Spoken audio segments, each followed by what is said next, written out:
wabarakatuh. Halo, apa kabar semua? Dan apa kabar siswa SMP, MTS? Semoga dalam keadaan sehat dan baik-baik saja. Okay, today we are going to learn about descriptive text. Nah, mungkin Anda semua sudah pernah belajar tentang apa itu descriptive text. Nah, hari ini kita akan sedikit membahas tentang descriptive text, dan tentunya kita akan fokus pada menjawab soal-soal yang berhubungan dengan descriptive text. Nah, saya akan jelas sedikit tentang apa itu descriptive text. Oke, have you not? Mungkin ada yang bisa nebak ini gambar apa saja? Oke, ya setelah ditebak kira-kira gambar apa saja? Nah, yes, it is Jack Telles and he is Cristiano Ronaldo. Oke, gambar yang pertama itu adalah Istana Siak, dan gambar yang kedua adalah Cristiano Ronaldo. Oke, nah sebenarnya apa sih yang dimaksud dengan teks deskriptif? Nah, descriptive text is the text that contain of identification and description. Nah, pada dasarnya penjelasan tentang descriptive teks ini adalah teks yang memiliki tujuan untuk menjelaskan, menggambarkan, atau mendeskripsikan sesuatu. Sesuatu ini banyak ya, bisa berupa apa saja, baik itu hewan, benda, lokasi, dan lain sebagainya.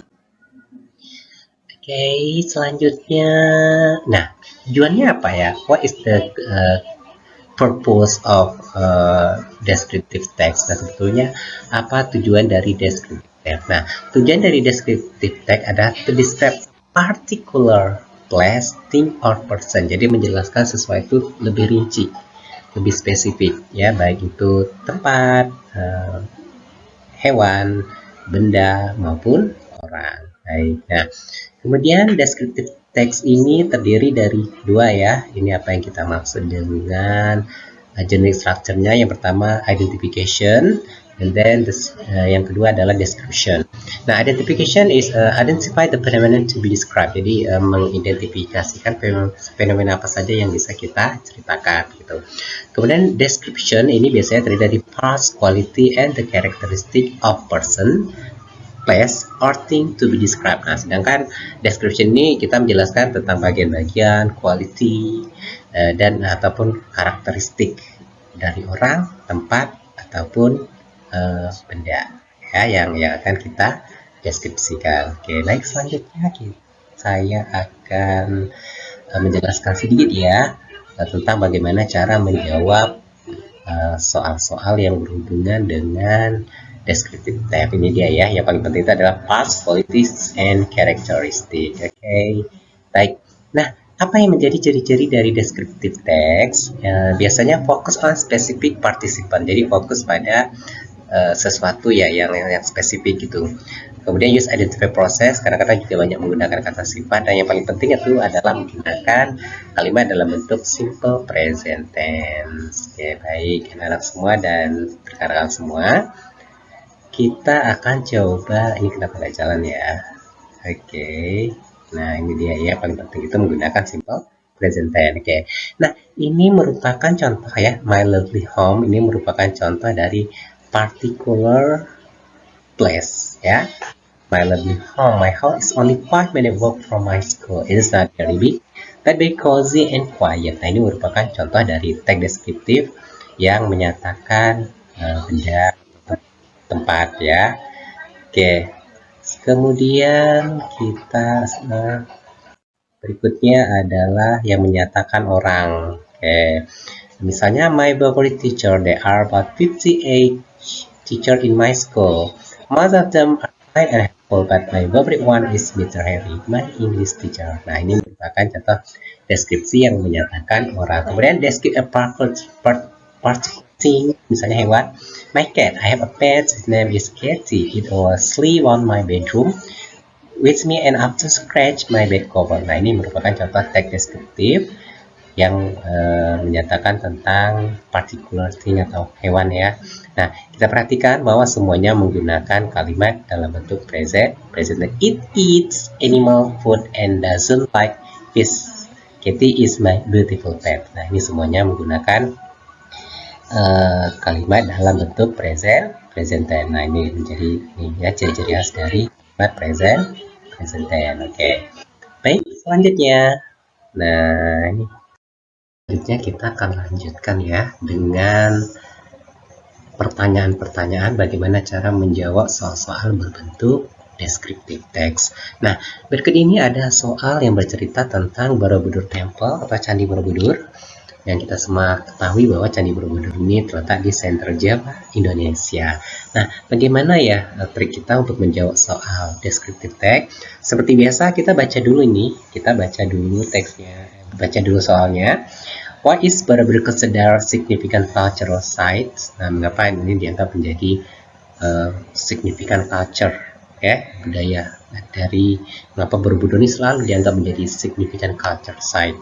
Nah, apakah it is the oldest temple in the world? Merupakan candi yang paling tua di dunia, atau it's the only temple in the Southeast Asia, merupakan salah satu-satunya candi di Asia Tenggara, atau it's made entirely gold and precious stones, di mana candi ini terbuat dari keseluruhannya emas dan batu-batu mulia, atau it's showcase ancient Buddhist arts and architecture, di mana menunjukkan, memamerkan keindahan atau arsitektur seni, kemudian berhubungan dengan ancient Buddhist. Oke, baik, kita baca dulu teksnya ya. Kira-kira mana jawaban yang paling benar? Oke. Borobudur Temple is one of the most famous temple in the world. Jadi Borobudur ini merupakan salah satu candi yang paling terkenal di dunia, located in Central Java, Indonesia. This magnificent temple was built in the 9th century during the reign of the Sunda Dynasty. Jadi candi yang luar biasa ini, yang megah ini ya, didirikan pada abad ke-9 selama masa pemerintahan dinasti Sailendra. The temple consists of 9 step platform, terdiri dari 9 step platform ya, 9 panggung bertingkat ya. 6 diantaranya berbentuk square dan 3 merupakan circular ya, lingkaran. Topped by a central dome, jadi diatapi dengan central dome ya. Oke, kubah. It is decorated with 2672 relief panel dan 504 statue. Oke. Borobudur didesain as a giant stupa and serve as a place for Buddhist pilgrimage. Oke, jadi dia lebih berfungsi sebagai Buddhist pilgrimage. Pilgrims start the best to observe and walk around in the clockwise direction. Jadi mereka bergerak ya around, mengikuti arah jam-jam. Moving through 3 level of Buddhist cosmology, jadi melewati 3 level dari kosmologi Budi, yaitu Kamadhatu, the word of desire, Rupadhatu, the word of forms, and Arupadhatu, the word of formless, jadi dunia yang tanpa bentuk. Oke. Surrounded by lush green hills, dikelilingi oleh perbukitan yang hijau dan subur, Borobudur provide a breathtaking view, especially at sunrise. Tourists and tourism from around the world visit this UNESCO World Heritage. Jadi banyak para wisatawan dan para sejarawan dari berbagai dunia mengunjungi pusat ya warisan dunia UNESCO ini untuk mengagumi architecture, beauty, and spiritual significance. Oke, nah ini merupakan kata kunci ya. Mengapa dia merupakan significant culture? Karena architectural beauty and spiritual Buddhist, ada Buddhist ini ya. Oke. So, jadi jawabannya adalah it is the oldest temple in the world. No, bukan. Kemudian it's the only temple in the Southeast Asia. Apakah satu-satunya di Asia Tenggara? Juga tidak. Kemudian semuanya itu dibuat dari emas dan batu mulia. Tidak ya, Nanda semua ya. Tetapi it showcase ancient Buddhist art and architecture. Jadi ini jawaban yang benar. Okay. Showcase ancient Buddhist arts and architecture. Okay, next the question number 2. Nah, silakan dijawab dulu nih untuk pertanyaan kedua. Oke, silakan dijawab dulu. Nah, jadi batuk loh saya. Oke, silakan dijawab dulu untuk pertanyaan number 2. What can be inferred about Borobudur history? Jadi infernya, conclusionnya, apa yang bisa disimpulkan tentang Borobudur history ya, sejarah dari Borobudur itu. Oke, kita baca dulu ya optionnya ya. Oke, apakah A, B, C, D? Silakan Ananda jawab dulu ya. Silakan dijawab dulu, kira-kira jawabannya apa. Okay. It was used a palace before becoming a temple. Okay. It was used as a palace. Nah, jadi sebelumnya itu sebagai istana sebelum menjadi candi. Benar nggak ya? Atau it was forgotten for centuries before being rediscovered. Awalnya dia dilupakan, ya, hilang begitu saja sebelum kemudian muncul lagi, rediscover lagi, direnovasi lagi ya.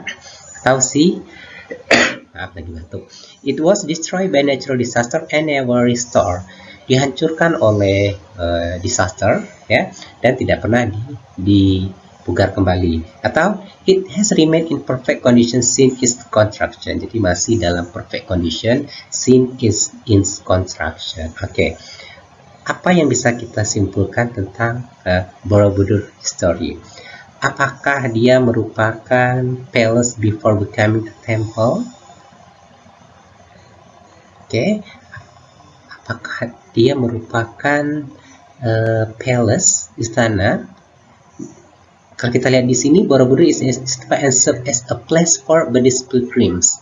Jadi awalnya itu hanya untuk tempat para penziarah ya, para penziarah kaum Buddha, beragama Buddha. Jadi dibuatkanlah candi Borobudur. Jadi ini bukan istana. So, it is a palace before becoming a temple is false, salah. Is that correct? That it was forgotten for century before being rediscovered. Awalnya dia hilang atau lenyap berabad-abad sebelum akhirnya ditemukan kembali. Okay. Awalnya dia lenyap, kemudian muncul kembali. Kita lihat dulu ya. Despite being abandoned for centuries, nah meskipun ditinggalkan sudah berabad-abad, Borobudur was rediscovered in the 19th century. Dia ditemukan kembali pada abad ke-19. Oke, ini kita keep dulu ya, kita simpan dulu jawabannya. And then see, it was destroyed by natural disaster and never restored. Dia dihancurkan oleh bencana alam dan tidak pernah di-restore kembali. Nah, ini tidak ada sama sekali di bacaan, dan ini juga jelas salah. It has remained in perfect condition. Masih perfect condition since its construction. Oke, ini juga tidak ada di bacaan. Jadi jawaban yang benar adalah B. It was forgotten. It was forgotten for century before being rediscovered. Nah, kita merujuk ke sini meskipun ditinggalkan sudah beberapa abad lamanya, Borobudur akhirnya ditemukan kembali pada abad ke-19 and has since been restored, ya, dipugar kembali sehingga dalam bentuk kejayaannya, ya, jadi baik seperti sekarang ini.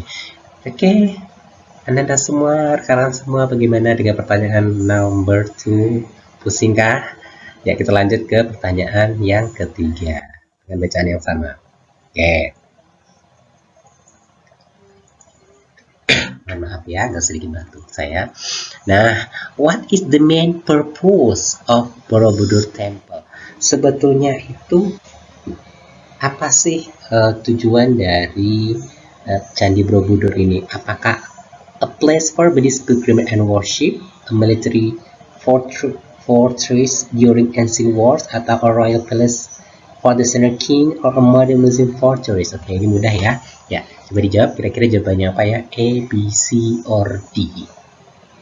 Kita tunggu 30 detik ya. Nah, karena ini mudah. What is the main purpose? Oke, what is the main purpose? Sebetulnya sangat mudah sekali.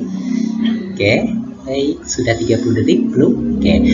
Nah, kita cek ya, option A. A modern museum for tourists, merupakan museum yang modern untuk turis. Benarkah? Apakah ada di bacaan ini yang menyatakan atau mungkin sinonimnya bahwa Candi Borobudur ini merupakan modern museum? Tidak. Jadi jawabannya salah. Kemudian, a royal palace for Salendra King. Apakah istananya Raja Salendra? Tidak ya. Ya, ini juga salah. Apakah military fortress? Tidak ya. juga salah, tidak tepat. Lalu a place for Buddhist pilgrim and worship. Nah, kita kembali ke sini. Borobudur design sebagai stupa giant and serve ya as a place for Buddhist pilgrimage. Jadi ada hubungannya dengan worship ini ya. Pilgrimage and worship. Oke. Jadi seperti itu ya, dicari kata kuncinya biar mudah untuk menjawab pertanyaannya. Oke, berarti so the correct answer is A. Oke, baik. Nah, selanjutnya kita akan ke pertanyaan number 4. Nah, what does the temple structure represent? Oke, ini juga sebetulnya kalau kita tadi sudah sama-sama baca ya. Ini pertanyaannya itu candi ini structure represent-nya apa? Ya, strukturnya itu mempresentasikan apa? Ya, mewakili apa gitu. Oke, silakan dijawab dulu. Apakah A, the story of Sailendra Dynasty, or B, the balance of nature and humanity, or C, the three level of Buddhist cosmology, or the hierarchy of ancient Indonesian society? Oke, saya kasih waktu 30 menit ya untuk kita jawab bersama-sama. Pertanyaan number 4. Oke, silakan dijawab. Ini juga tidak terlalu sulit ya, jadi ada kata kuncinya temple structure represent ya.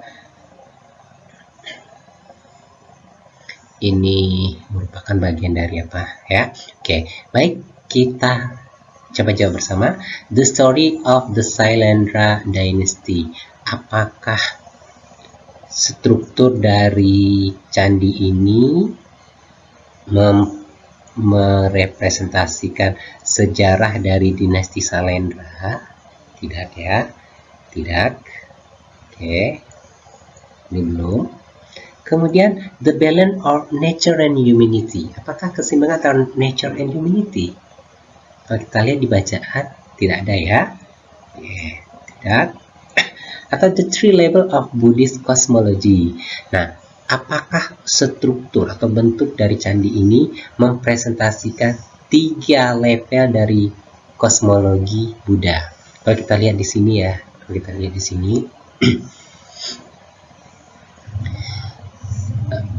Pilgrim start at the base of the temple and walk around in the clockwise direction, moving, ya, bergerak melewati 3 level Buddhist cosmology, itu Kamadhatu, Rupadhatu, and Arupadhatu. Jadi Borobudur is designed as a giant stupa ini dengan tujuan untuk Buddhist pilgrimage, di mana mereka akan bergerak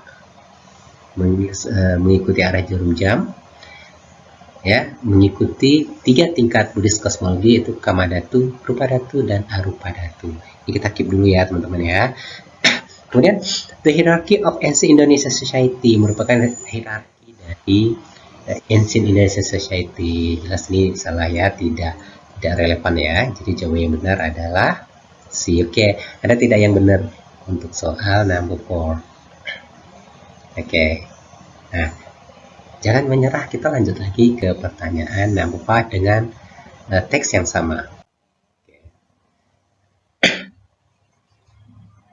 Oke, what makes Borobudur Temple unique compared the other temple? Kenapa Candi Borobudur ini unik bila dibandingkan dengan candi yang lain? Berarti kamu harus cari the unique one of Candi Borobudur. Apa yang menjadi keunikan dari Candi Borobudur? Oke. Nah, kita ketahui tadi bahwa Candi Borobudur ini merupakan World Heritage Site, ya. Kemudian art beauty, ya, arsitekturnya, and then ada lagi spiritual significant. Oke. Yuk kita jawab, siapa yang sudah bisa menjawab? Sebelum kita bahas, apakah sudah ada yang bisa menjawab pertanyaan number 5? Oke, kita ke option A. Mohon maaf nih, masih batuk. It was built entirely with using stone. Wow, jadi didirikan semuanya tanpa batu. Apakah ada nggak di bacaan seperti itu yang sudah kita baca tadi? Tidak ada. Berarti ini bukan jawaban yang benar. And then, it's the only temple located on an island. Jadi satu-satunya temple yang berlokasi di sebuah pulau. Ini juga tidak ada di teks. Kita anggap ini salah. Itu largest Hindu temple in Indonesia. Ini Hindu temple atau ya? Hindu temple atau Buddha temple? Borobudur temple is one of the most famous Buddhist temple, bukan Hindu. Berarti ini gak salah. Nah, sekarang it has more relief panel. Yang membuat dia unik karena dia terdiri dari more relief panel. Oke. Dimana dia terdiri dari 2672 panel. Nah,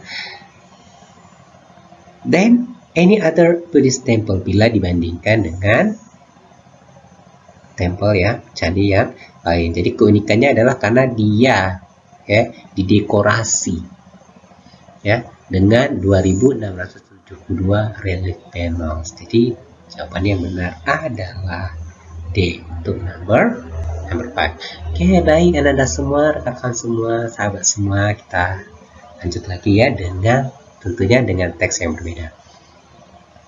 Oke, teks berikut ini saya yakin banyak yang tahu siapa orangnya ya. Kalau tadi itu bercerita tentang benda, kalau ini kita berbicara tentang orang. Nah, siapakah orang yang paling populer? Oke, kita lanjut, ini dia. Siapa lagi kalau bukan Cristiano Ronaldo. Oke, ini dia teksnya.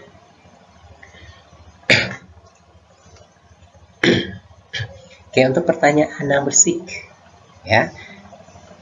Kira-kira jawabannya apa? Kita baca dulu teksnya. Sebelum baca teks, baca dulu pertanyaannya. What does Cristiano Ronaldo dedication teach us? Oke. Dedikasi Ronaldo ini yang bisa kita ambil nilainya itu apa? Oke. Apakah success come without hard work? Being lazy helps you achieve goal? Training and discipline are important, or fame is more important than skill? Oke. Ya, silahkan dijawab dulu ya. 30 detik deh. 30 detik, kira-kira jawabannya ini apa? Oke, what does Cristiano Ronaldo dedication teach us? Apakah success comes without hard work? Being lazy helps you achieve goals? Or training and discipline are important? Or fame is more important than skill? Oke. Baik, karena baru soal number 1 untuk teks ini, jadi kita baca dulu.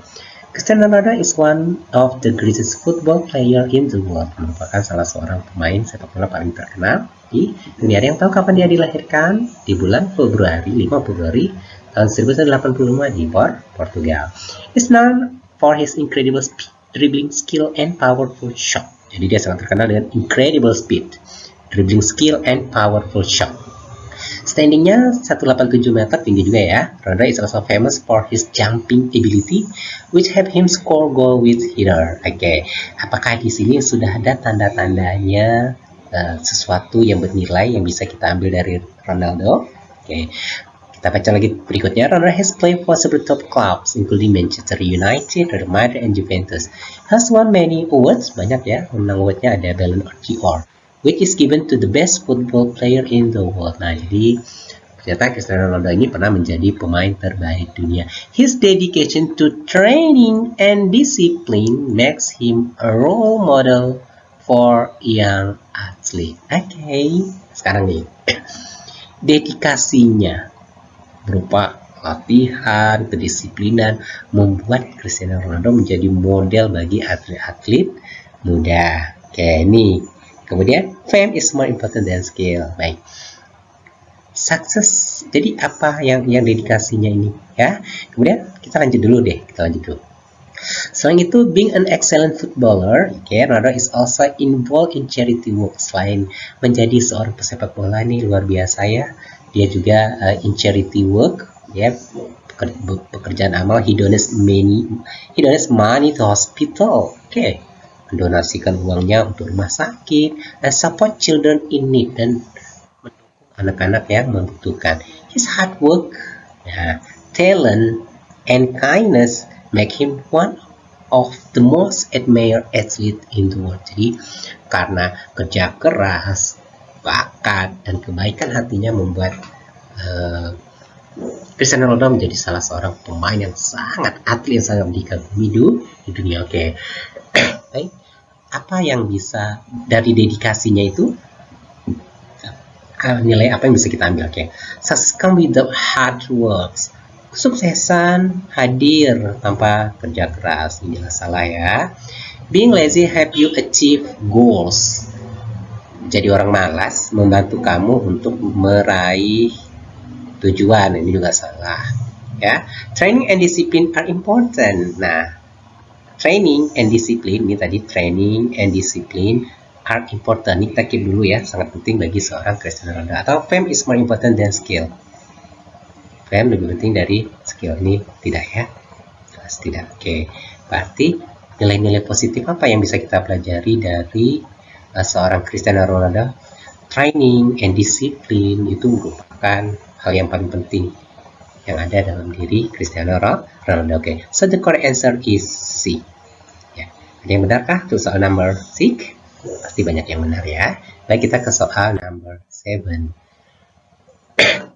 Number 7, silakan dijawab dulu karena tidak terlalu sulit juga ya. Yang penting pahami betul maksud dari pertanyaan. Which of the following is not true about Ronaldo? Yang mana sih dari pernyataan berikut ya, dari kalimat berikut yang salah ya tentang Ronaldo? Oke. Karena tadi kita sudah baca bersama, jadi kita langsung mencoba menjawab pertanyaan nomor 7 ini, apakah A, B, C, or D. Oke, bagi yang sudah bisa menjawab, silakan ya.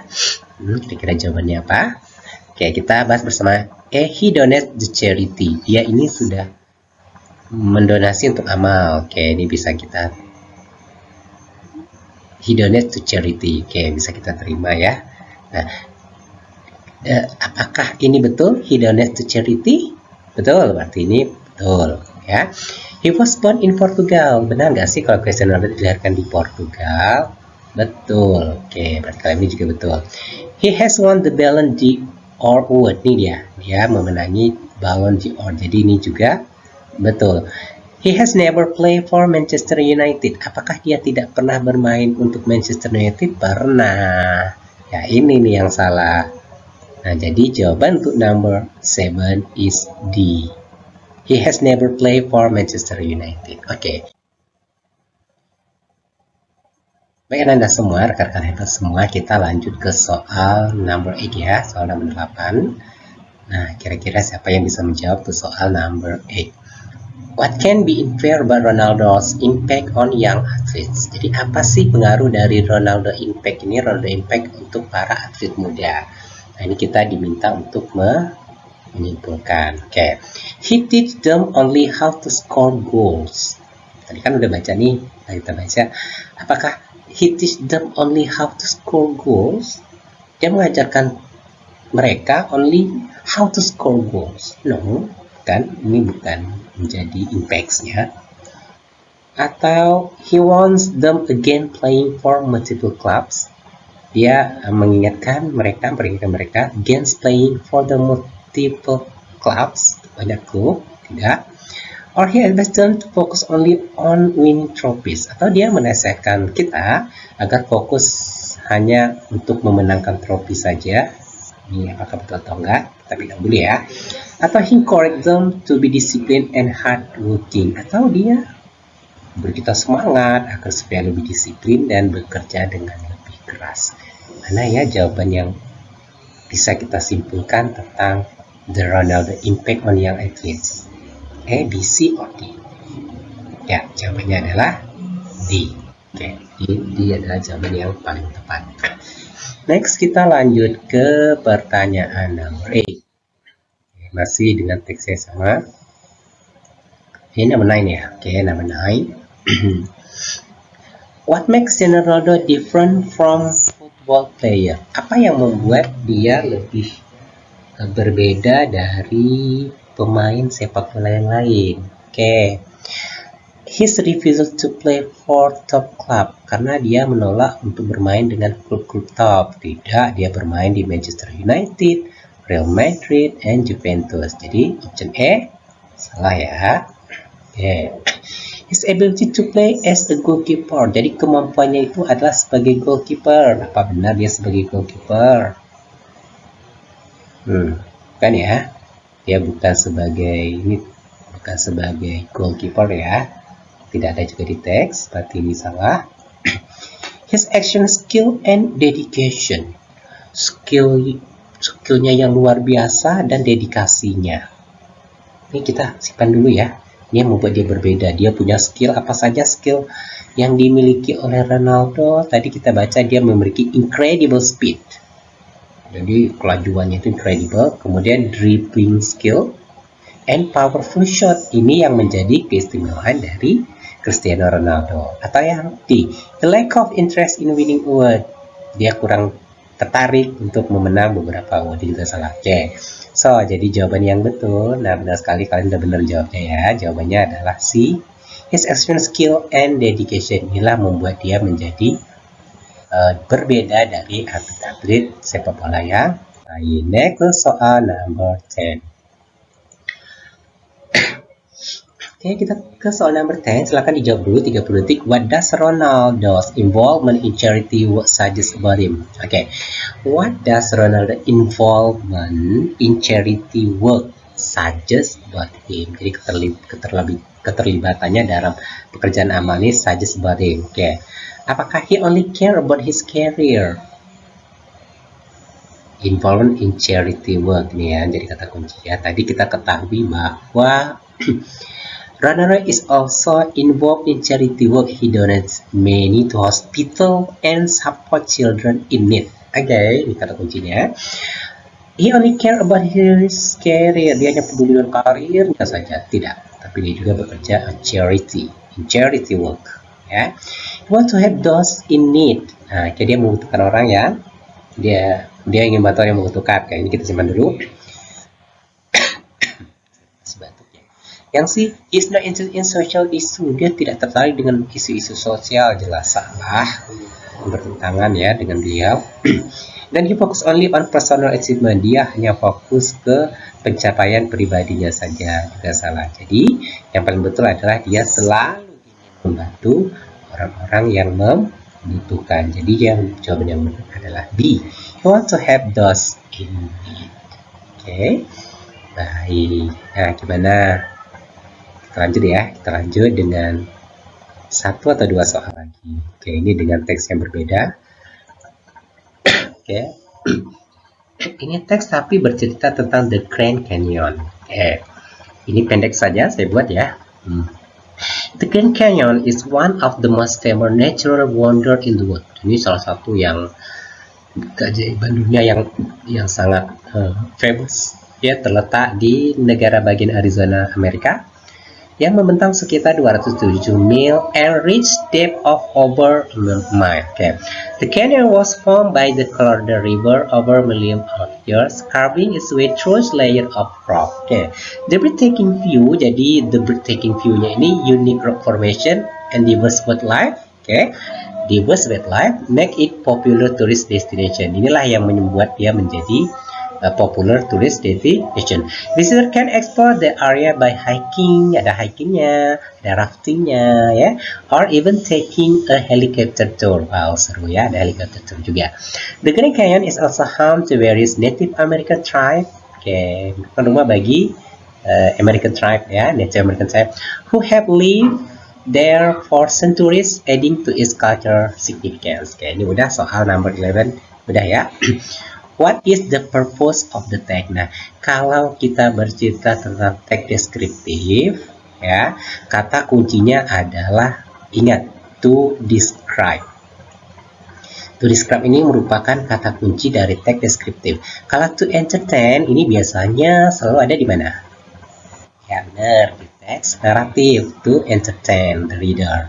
Kemudian to persuade biasanya ada di advertisement, di iklan. Ya, kemudian bisa to explain, untuk menjelaskan The Grand Canyon. Sekarang kita buktikan benar tidak jawaban kita ini. Ya, Untung tidak jawaban dari saya. Kita bahwa saya katakan tadi kata kunci dari untuk menyatakan purpose itu adalah describe. To entertain the reader with a story about the Grand Canyon, untuk menghibur pembaca dengan cerita tentang Grand Canyon. Nah ya, karena ini deskriptif. Atau B, untuk menjelaskan tentang Grand Canyon and its significance, dengan segala sesuatunya, dengan maknanya, dengan apanya dari Grand Canyon itu. Oke, ini kita simpan dulu. Ya, C, untuk meyakinkan pembaca to visit, untuk mengunjungi Grand Canyon. Ini juga salah ya. Atau D, to explain how to visit the Grand Canyon, untuk menjelaskan bagaimana caranya untuk berkunjung ke Grand Canyon. Oke, ini juga salah. Untuk menghibur juga salah, tapi karena ini teks deskriptif ya. Untuk meyakinkan orang biasanya ada di iklan. To describe, untuk menjelaskan. Oke, ini ada di biasanya teks naratif ya. Ini biasanya ada di teks naratif. Oke, kalau to describe ini untuk teks deskriptif. Kalau to persuade biasanya untuk iklan ya. Biasanya untuk iklan, advertisement. Oke. Kemudian bagaimana dengan to explain? Nah, ini kalau ada how to biasanya kan berhubungan dengan prosedur ya. How to make, how to do, dan sebagainya. Nah, The Grand Canyon ini merupakan tempat yang paling terkenal ya di Arizona, Amerika Serikat. Nah, siapa tahu nanti kita bisa berkunjung ke sana ya semuanya ya. Baik, nah kita lanjut ke soal terakhir, soal number 12. What is the purpose of the text? Tadi udah ya. Oke, ini dia soal terakhir atau soal number 12. Nah, why is the Grand Canyon considered a natural wonder? Nah, mengapa sih Grand Canyon ini dianggap sebagai keajaiban natural? Keajaiban, salah satu keajaiban dunia. Apakah A, it has diverse wildlife and breathtaking views? Or it was built by ancient civilization? Or C, it is the largest river in the world, or D, it is an artificial landmark. Nah, mana kira-kira jawaban yang benar? Nah, untuk jawabannya, silakan kerjakan ya, silakan rekan-rekan semua, anda semua kerjakan. Dan jawabannya seperti biasa, jangan lupa tulis di kolom komentar. Apakah jawabannya A, B, C, or D? Ya, jangan lupa ya tulis di kolom komentar. Oke. Nah, demikian pembelajaran kita. Saya harap nanti bisa menjadi bekal bagi Anda semua, bagi rekan-rekan semua, bagi sahabat semua dalam menghadapi berbagai soal yang berhubungan dengan teks deskriptif. Nah, jika nanti ada masukan atau komentar misalnya mau materi apa lagi yang kita jelaskan, ya silakan tulis juga di kolom komentar. Dan yang paling penting itu jangan lupa untuk soal nomor 12, tulislah jawaban Anda di kolom komentar. Nah, demikian, terima kasih karena Anda selalu mengikuti channel Halo Edukasi, terutama untuk materi hari ini yaitu Understanding Descriptive Text. Semoga bermanfaat. Dan kita jumpa lagi dengan video-video berikutnya. Wabillahi taufiq wal hidayah. Wassalamualaikum warahmatullahi wabarakatuh. Goodbye.